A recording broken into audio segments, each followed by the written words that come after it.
ये बीजेपी या कोई सरकार नहीं बताएगी, सबको हज खाने पीने की हर चीज की आजादी है।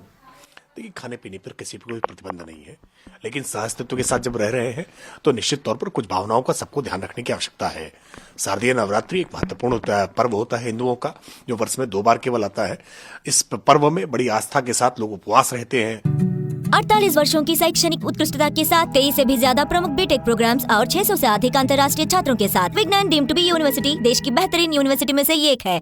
उपवास के समय में अगर खुलेआम मीट की दुकानें खुली रहती हैं तो उससे भावनाओं को ठेस पहुंचती है, और ये स्वास्थ्य के लिए भी उत्तम है कि खुले में मीट की दुकान ना रहे, और जहां कहीं भी है लाइसेंस होल्डर हैं, जहां कहीं भी है व्यवस्थित तरीके से चल रही है, उसको लेकर के कोई आपत्ति नहीं है।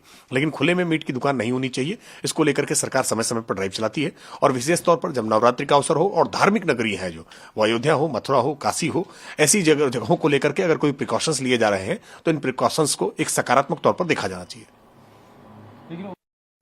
धार्मिक नगरियां हैं, धार्मिक नगरियों की महत्ता को ध्यान में रखते हुए, नवरात्रि के विशेष पर्व को ध्यान में रखते हुए अगर इस तरह का निर्णय प्रशासन ने लिया है तो सबको इसको सकारात्मक तौर पर लेना चाहिए।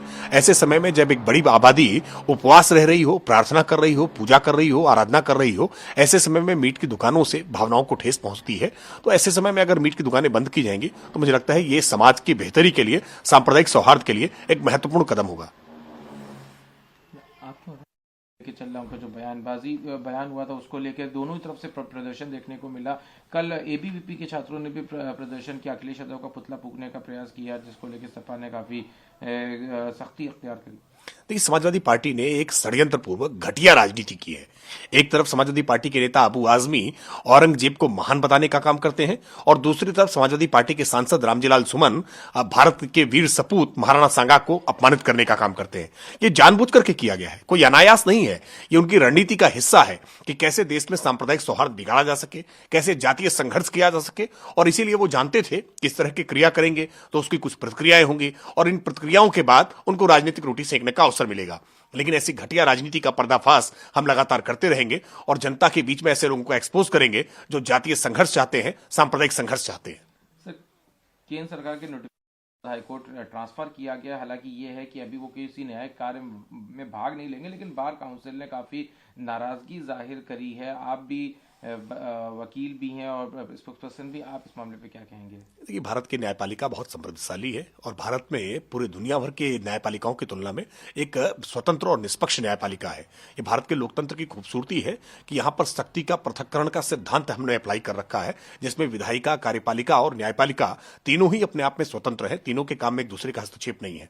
हमें पूरा विश्वास है कि न्यायपालिका पर जिस प्रकार के सवाल उठ रहे हैं, इसका न्यायपालिका स्वयं समाधान करने के लिए सक्षम है, और इसका एक ऐसा समाधान देगी जिससे लोगों का न्यायपालिका में, न्याय व्यवस्था में और विश्वास मजबूत हो। गृह मंत्री रखा जाएगा, साथ में डिलिमिटेशन को भी, पॉलिसी को भी रखा जाएगा, ताकि जो अन्याय है या जो लोगों के बीच में डिवीजन है वो खत्म हो। देखिए, वक्फ को लेकर के काला कानून था, एक ऐसी व्यवस्था थी जिसमें मनमाने पूर्ण तरीके से बहुत सारी लोगों की जमीनों को कब्जा करने का एक प्रयास होता था। संगठित गिरोह की तरह पर से वक्फ बोर्ड इस पर कब्जा करने का काम करता था।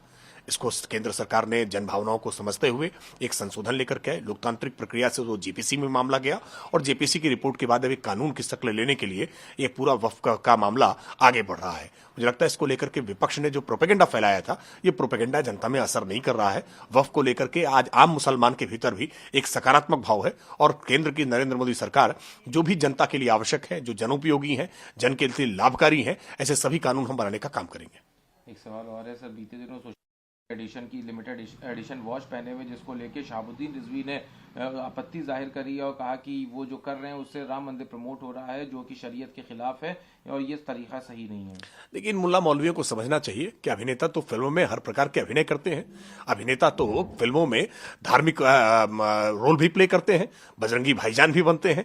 तो ऐसे में सलमान खान ने अगर भारत के सांप्रदायिक सौहार्द के प्रतीक तौर पर अगर कुछ ऐसा किया है तो इसकी सकारात्मक तौर पर इसकी प्रशंसा की जानी चाहिए। लेकिन कुछ मुल्ला मौलवी ऐसे हैं जो जानबूझ करके मजहबी कट्टरपन को बढ़ाना चाहते हैं, जिनको सांप्रदायिक सौहार्द अच्छा नहीं लगता है, सांप्रदायिक सद्भाव जिन्हें पसंद नहीं आता है, वो जानबूझ करके ऐसी कठोरता वाली बातें करते हैं ताकि सांप्रदायिक खाई कैसे और गहरी हो सके।